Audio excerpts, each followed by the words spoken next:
Welcome students, this is Monica Chalana. इस video में हम यूजेस ऑफ डायमेंशनल इक्वेशंस को स्टडी करेंगे। इससे पहले हम डायमेंशनल फॉर्मूला, डायमेंशनल इक्वेशंस के बारे में पढ़ चुके हैं। यूजेस ऑफ डायमेंशनल इक्वेशंस बहुत ही इम्पॉर्टेंट टॉपिक है, ना सिर्फ 11th क्लास के लिए बल्कि इससे रिलेटेड क्वेश्चंस आपको हर कॉम्पिटिटिव एग्जाम्स में देखने को मिलेंगे। तो शुरू करते हैं uses of dimensional equations. First use है conversion of one system of units into another, कि जो डायमेंशनल इक्वेशन है उससे हम एक सिस्टम ऑफ यूनिट से दूसरे सिस्टम ऑफ यूनिट को कन्वर्ट कर सकते हैं। Second is checking the accuracy of various फॉर्मूले, उनकी एक्यूरेसी को चेक करने में यूजफुल है। Third is derivation of the फॉर्मूले, डायमेंशनल एनालिसिस से हम फॉर्मूले ड्राइव भी कर सकते हैं। अब इन तीनों यूजेस को हम one by one in detail study करेंगे। फर्स्ट है conversion of one system of unit into another. अब जैसा कि हम पढ़ चुके हैं, there is a SI system of unit, that is international system of unit, जिसमें 7 फिजिकल क्वांटिटीज को फंडामेंटल कंसीडर किया गया है। इसी तरह से हमारे पास कुछ और भी सिस्टम ऑफ यूनिट्स हैं, जैसे कि MKS। M stands for metre, K stands for kilogram and S stands for second. तो इस सिस्टम में यहाँ सिर्फ 3 ही फंडामेंटल क्वांटिटीज हैं, that is one for length, other is mass and the third one is time.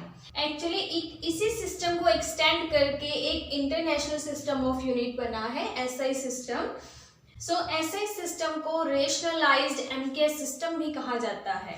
इसके अलावा है CGS सिस्टम, इसमें C stands for centimetre, G is for gram and S is for second.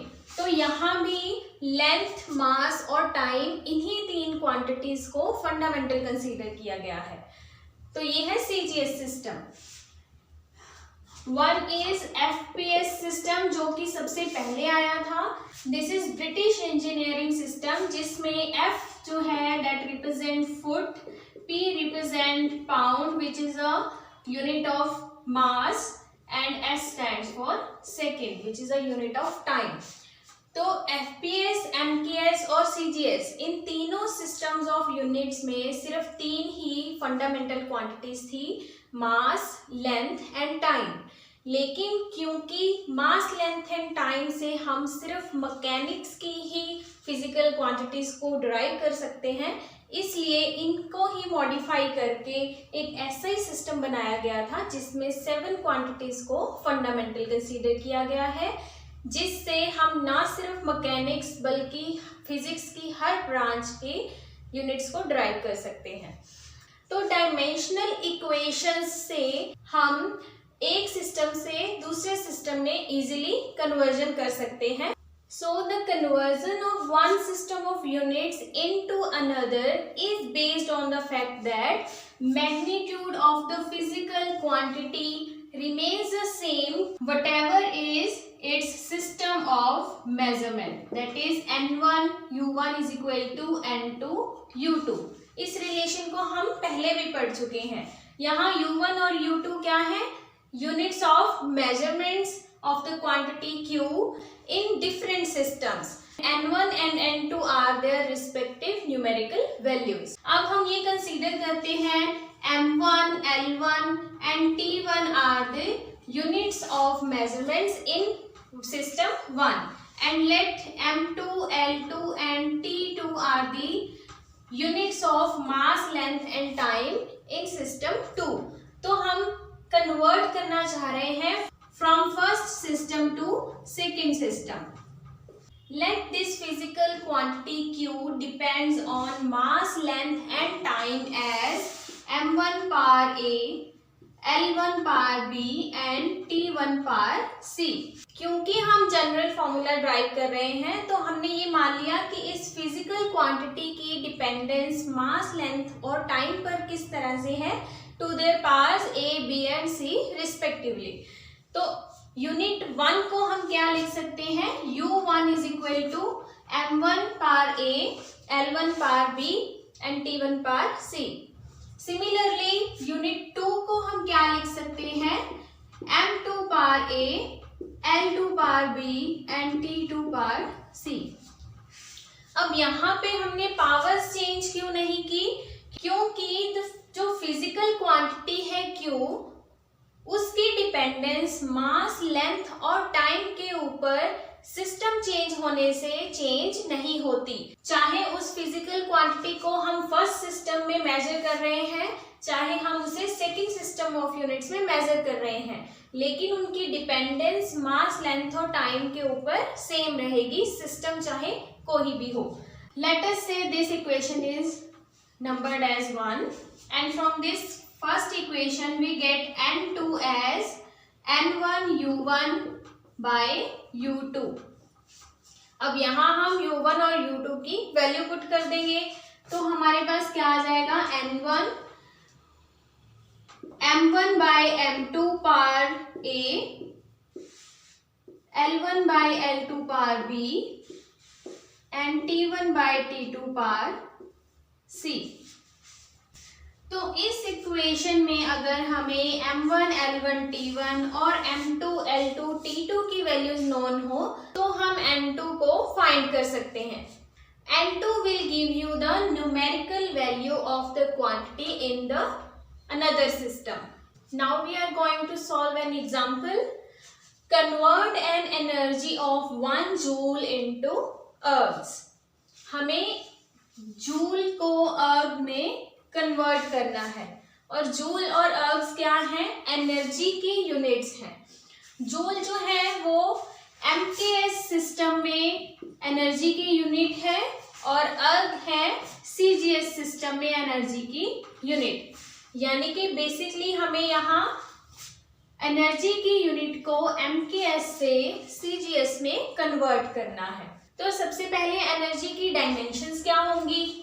हम जानते हैं energy और work done दोनों की डायमेंशंस सेम होती हैं and it is given as M1 L2 and T-2।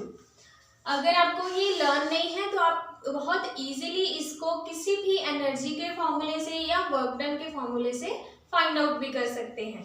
जैसे कि काइनेटिक एनर्जी का फॉर्मूला है हाफ mv²।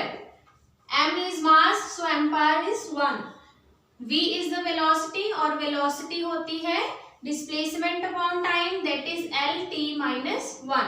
तो इसकी स्क्वायर है, इसलिए L power 2 and T power -2। तो बहुत इजीली आप एनर्जी की डायमेंशंस फाइंड आउट कर सकते हैं। अब इसे अगर हम यहाँ कंपेयर करें तो A, B और C की वैल्यूज क्या आ रही हैं? A है मास की पावर दैट इज 1 और B है लेंथ की पावर दैट इज 2 और C है टाइम की पावर दैट इज -2। तो A, B और C की वैल्यू हमें मिल गई है।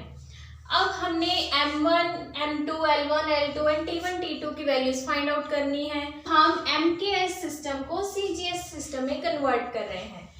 MKS सिस्टम में मास की यूनिट क्या है? किलोग्राम। तो यहाँ पे M1 कितना है? 1 kg। और लेंथ की यूनिट क्या है? मीटर। तो यहाँ पर L1 आ जाएगा 1 metre. Next is time. Time की यूनिट क्या है? सेकेंड। तो T1 है 1 सेकेंड। इसी तरह सीजीएस सिस्टम में मास की यूनिट क्या है? ग्राम। तो M2 आ गया 1 ग्राम। और लेंथ की यूनिट क्या है? सेंटीमीटर्स। तो L2 है 1 सेंटीमीटर। टाइम की यूनिट है सेकेंड, तो T2 है 1 सेकेंड। अब इस इक्वेशन में पुट करने के लिए हमने M1, M2, L1, L2, T1, T2 और A, B और C सबकी वैल्यूज फाइंड आउट कर ली हैं। तो N1 की वैल्यू क्या होगी? हमें क्या करना है? 1 जूल ऑफ एनर्जी को अर्ग्स में कन्वर्ट करना है। तो 1 क्या है? N1। N1 की वैल्यू है 1 और हमें N2 कैलकुलेट करना है। तो अब इन सभी वैल्यूज को हम इस इक्वेशन में पुट कर देंगे। N2 is equal to N1 is 1, M1 is 1 kg and M2 is 1 gram and its power is 1. L1 is 1 meter, L2 is 1 centimetre और B की वैल्यू है 2. Next is T1. T1 is 1 second and T2 is again 1 second और इसकी power है C यानी कि -2. अब इसको सॉल्व करने के लिए हमें ऊपर नीचे यूनिट्स को सेम करना होगा. इस 1 को हम हटा सकते हैं because multiplying by 1 will give you the same value. तो 1 kilogram is equal to 1000 gram that is 10⁻³ grams by 1 gram and its power is 1. We don't need to write it. Next 1 meter is equal to 100 centimeter that means 10⁻² centimeter. Divide by 1 centimeter raised to the power 2 and this term will give us 1 because 1 second और 1 second cancel होकर हमें 1 देंगे. 1 की power कुछ भी हो that will give you 1. तो अब इसको सॉल्व कर लेते हैं. Units will get cancel out और हमारे पास क्या बचेगा 10⁻³ और 10⁻² रेज टू द पावर 2. ये टर्म सॉल्व करके हमारे पास क्या आएगा 10⁻³ इंटू 10⁻⁴. अब क्योंकि दो टर्म्स अगर मल्टीप्लाई में हो और उनका बेस सेम हो तो पावर्स ऐड हो जाती है and this is giving us 10⁻⁷.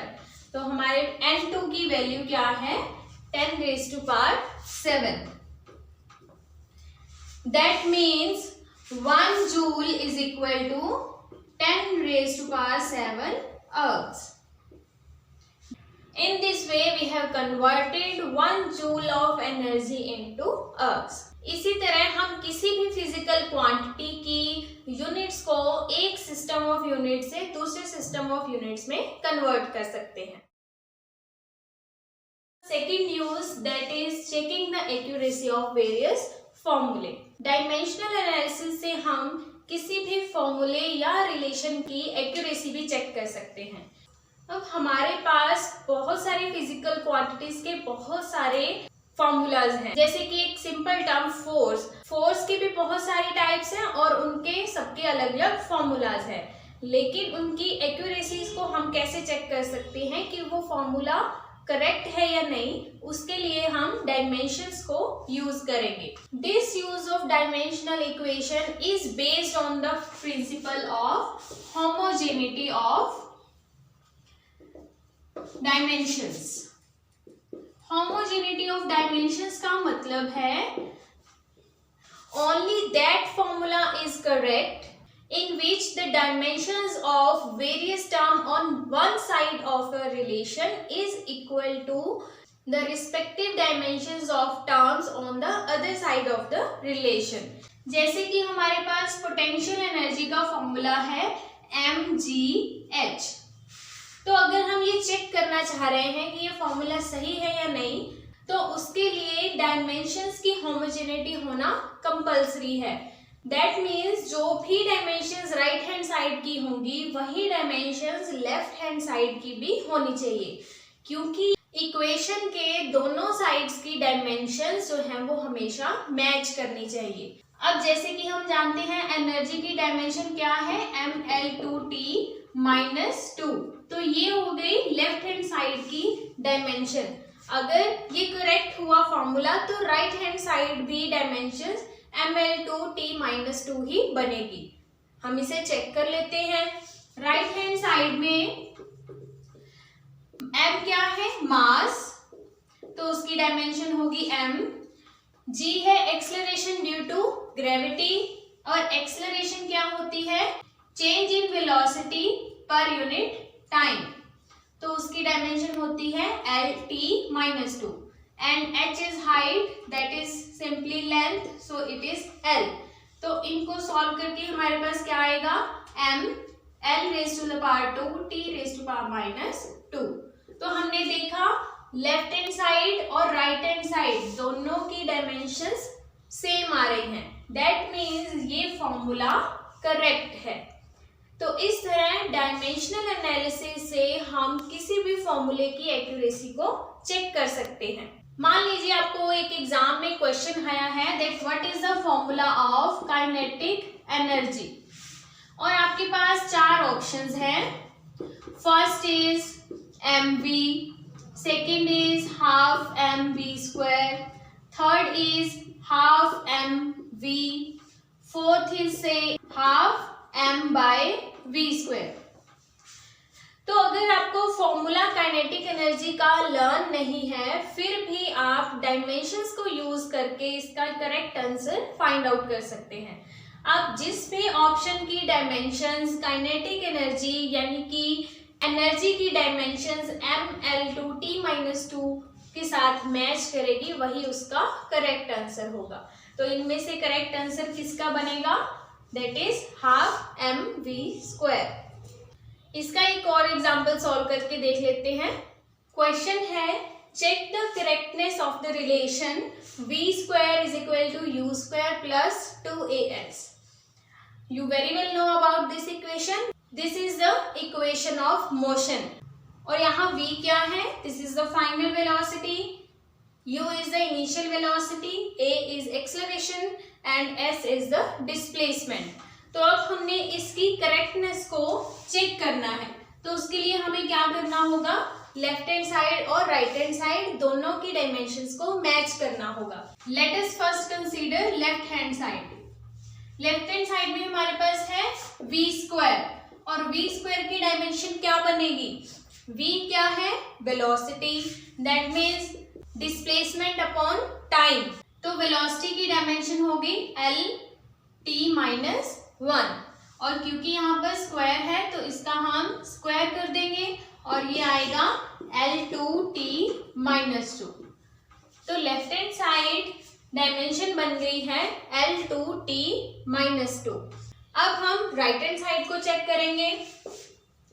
देखिए राइट हैंड साइड में हमारे पास 2 टर्म्स हैं u square and 2as।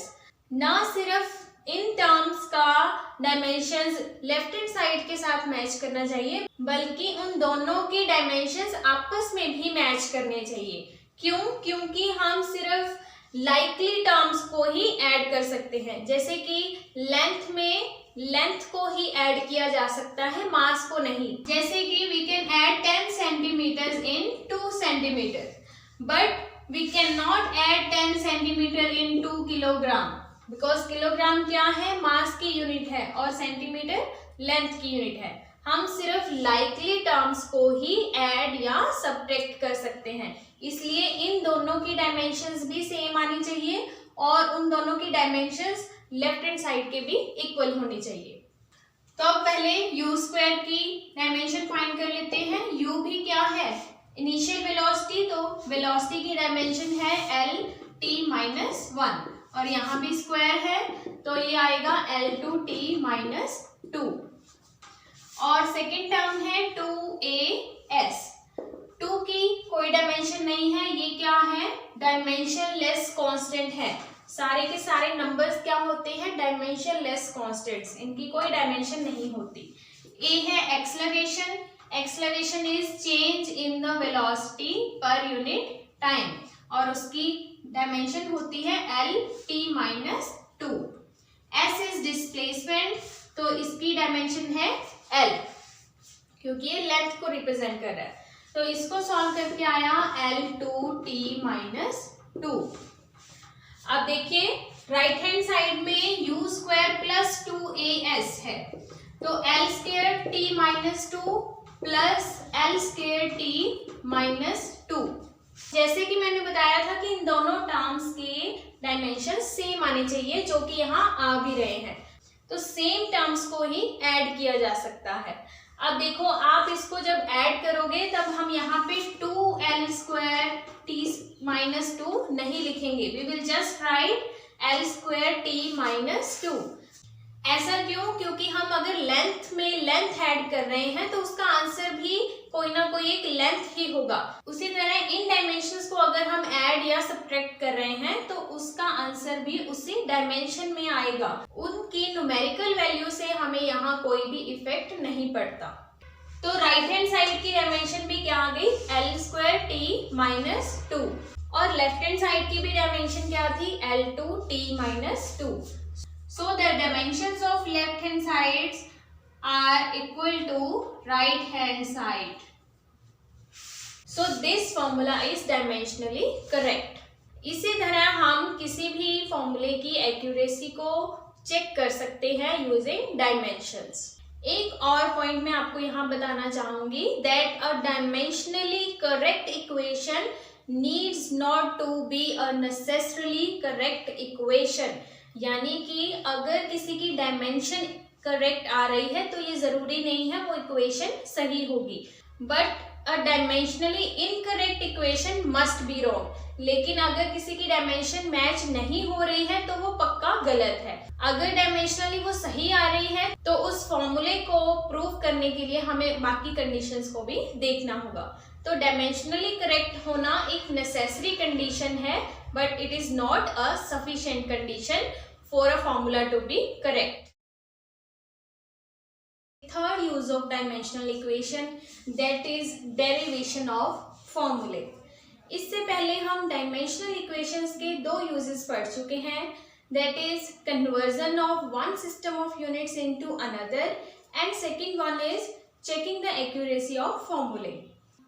Second use that was checking the accuracy of formulae, वो बेस था principal of homogeneity of dimensions के ऊपर। Using the same principle of homogeneity of dimension, we can also derive the formula of any physical quantity provided we know the factors on which that physical quantity depends on. So किसी भी physical quantity के formula को derive करने के लिए हमें उन factors की जानकारी होनी चाहिए जिनके ऊपर वो depend कर रहा है। अब इसे हम एक example से समझेंगे। Let us consider we have to derive an expression for time period t of a simple pendulum which may depend upon mass of the bob, that is m, length of the pendulum, that is l, and acceleration due to gravity g. इस question में हमें time period of simple pendulum के लिए एक formula derive करना है। हमें time period की डिपेंडेंस दी गई है किन किन फैक्टर्स के ऊपर, mass, length and acceleration due to gravity के ऊपर। हमें उसकी nature of dependence find out करनी है। सो हमें ये पता लग रहा है that time T is dependent on mass of the bob, length of the pendulum and acceleration due to gravity. और क्योंकि इसके ऊपर ये डिपेंड कर रहा है that means it is proportional to these three factors, but we don't know its nature of dependence. Let us consider the power of m is a and the power of l is b and the power of acceleration due to gravity is c. a b c find out करके हमें पता चलेगा कि time की dependence इन factors के ऊपर किस तरह की है, whether it is directly proportional to mass or inversely proportional to length of the pendulum etc. तो इस क्वेश्चन में हमें इन्हीं ए बी सी की वैल्यू फाइंड आउट करनी है। अगर हम प्रोपोर्शनलिटी कांस्टेंट हटाएं तो हमें एक डायमेंशनलेस कांस्टेंट लगाना होगा, let this be K, m power a, l power b and g power c। इसे सॉल्व करने के लिए हम यूज करेंगे principle of homogeneity of dimensions. Left hand side के डायमेंशंस राइट हैंड साइड के डायमेंशंस के इक्वल होने चाहिए, तो हम उन डायमेंशंस को इक्वेट कर देंगे। तो लेफ्ट हैंड साइड पे हमारे पास क्या है, टाइम, और टाइम की डायमेंशन क्या होंगी, सिर्फ कैपिटल टी। और राइट हैंड साइड पे हमारे पास क्या कुछ है, मास, जिसकी डायमेंशन होगी capital M in a square bracket and its power is A, so here its power will be A. Next is length of the pendulum whose power is b, इसकी dimension हम कैसे लिखेंगे, it represent length capital L and power b। Third is acceleration due to gravity and its power is c। Acceleration की जो dimension होगी वही dimension acceleration due to gravity की होगी, that is L T minus 2 and its power is C. तो इसे solve करके अगर हम लिखेंगे it will give you L power C and T power minus 2c। According to principle of homogeneity of dimensions हम इन सभी डायमेंशंस को इस इक्वेशन में पुट करके इक्वेट कर देंगे। तो ये इक्वेशन से हमारे पास आएगा capital T is equal to, it is a dimensionless constant, so इसकी कोई भी डायमेंशन नहीं है। इसकी डायमेंशन हमारे पास आ रही है m power a, next is l power b and third is l power c and t power minus 2c। अब हम इसे सॉल्व कर लेंगे। m power a, l power b plus c and t power minus 2c। Left hand side पे हमारे पास सिर्फ t है, m और l के टर्म्स यहाँ पर नहीं है, तो हम उसे कैसे लिख सकते हैं, m power 0, l power 0 and t power 1। अब हमें m, l और t की पावर्स को इक्वेट करना है। इससे हमारे पास 3 इक्वेशंस आ जाएंगी और 3 ही वेरिएबल्स हैं हमारे पास a, b और c, और उन तीनों को सॉल्व करके हम a, b और c की वैल्यूज फाइंड आउट करेंगे। So comparing the powers of m, we will get a is equal to 0. Comparing the powers of l, we will get b plus c equal to 0. And comparing the powers of t, we will get minus 2c is equal to 1.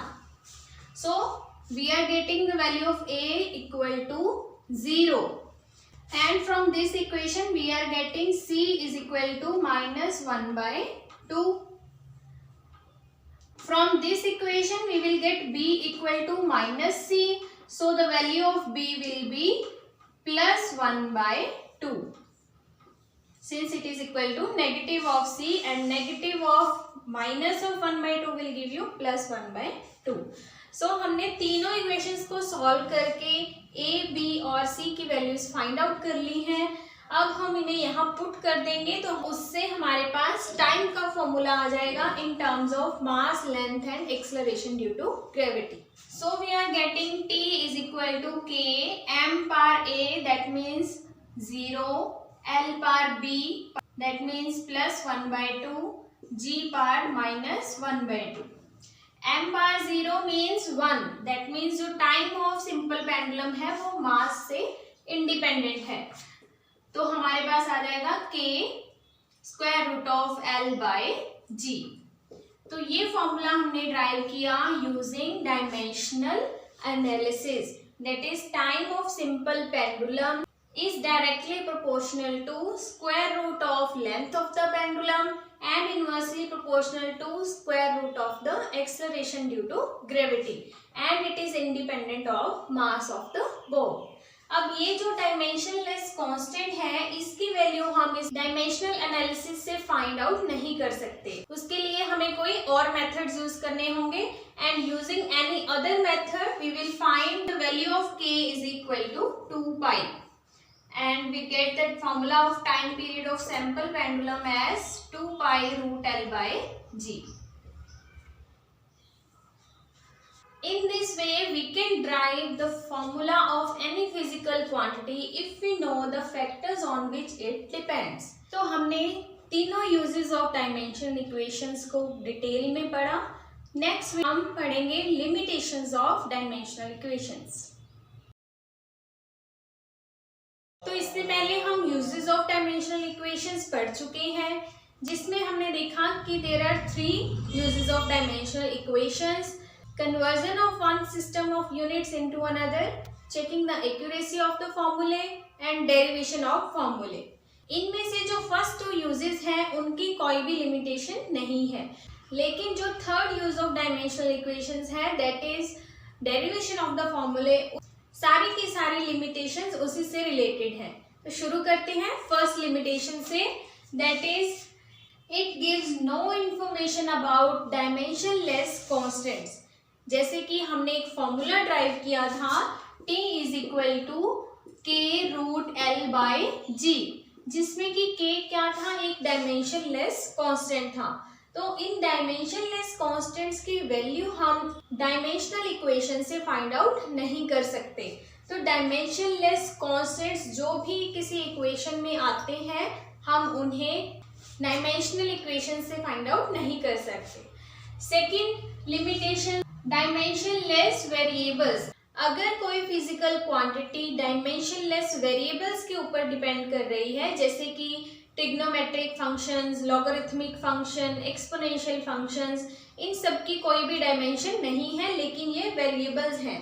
तो ऐसे variables के ऊपर अगर dependence है किसी physical quantity की, तो उससे रिलेटेड हम डायमेंशनल इक्वेशंस को यूज करके फॉर्मूला ड्राइव नहीं कर सकते, because we need the dimension of that factor on which the physical quantity depends. लेकिन अगर उसकी डायमेंशन ही नहीं है, तो उससे रिलेटेड कोई भी डिपेंडेंस हम उस फिजिकल क्वांटिटी की फाइंड आउट नहीं कर सकते। थर्ड लिमिटेशन है कि डायमेंशनल इक्वेशन से जो फॉर्मूला हम ड्राइव कर रहे हैं, उससे फिजिकल क्वांटिटी के स्केलर और वेक्टर होने की इंफॉर्मेशन हमें नहीं मिल सकती। फोर्थ है, अगर कोई physical quantity more than 3 factors के ऊपर डिपेंड कर रही है, तो उससे रिलेटेड हम फॉर्मूला ड्राइव नहीं कर सकते। ऐसा क्यों? क्योंकि देखिए, जैसे कि हमारे पास फॉर्मूला है सेंट्रीपिटल फोर्स का, दैट इज mv²/r। तो इसमें फोर्स की डिपेंडेंस इन 3 फैक्टर्स के ऊपर है। अगर हम इसका फॉर्मूला ड्राइव करना चाह रहे हैं, तो हमें m, v और r की डायमेंशंस को पुट करना होगा। और डायमेंशंस जब भी हम मैकेनिक्स में पुट करते हैं, 3 यूनिट्स की फॉर्म में ही पुट करते हैं, that is mass, length and time. अगर वो फैक्टर 4 क्वांटिटीज के ऊपर डिपेंडेंट होगा, तो हमारे पास 4 वेरिएबल्स होंगे। लेट अस से ये एक्सेलरेशन के ऊपर भी डिपेंड कर रहा है और उसकी पावर हम d ले रहे हैं। तो इस इक्वेशन में हमारे पास 4 वेरिएबल्स हो जाएंगे, a, b, c and d, और उनको सॉल्व करने के लिए हमें 4 इक्वेशंस की जरूरत होगी। लेकिन क्योंकि हम इन डायमेंशंस को सिर्फ मास, लेंथ और टाइम के फॉर्म में पुट करेंगे, तो हमारे पास सिर्फ 3 इक्वेशंस आएंगी, और 3 इक्वेशंस को यूज करके हम 4 वेरिएबल्स को फाइंड आउट नहीं कर सकते। लास्ट लिमिटेशन है, अगर कोई फिजिकल क्वांटिटी के रिलेशन में मोर देन 1 पार्ट है, तो हम उसे भी इस डायमेंशनल एनालिसिस को यूज करके फाइंड आउट नहीं कर सकते। जैसे कि हमारे पास इक्वेशंस ऑफ मोशन है, s = ut + ½ at²। तो इस रिलेशन में राइट हैंड साइड में हमारे पास 2 टर्म्स हैं। तो ऐसे रिलेशंस जिसमें मोर देन 1 पार्ट हो ऑन द अदर साइड, उन्हें हम डायमेंशनल एनालिसिस यूज करके फाइंड आउट नहीं कर सकते। तो ये थी लिमिटेशंस ऑफ डायमेंशनल इक्वेशंस। इसी के साथ ही हमारा टॉपिक डायमेंशनल एनालिसिस कंप्लीट होता है।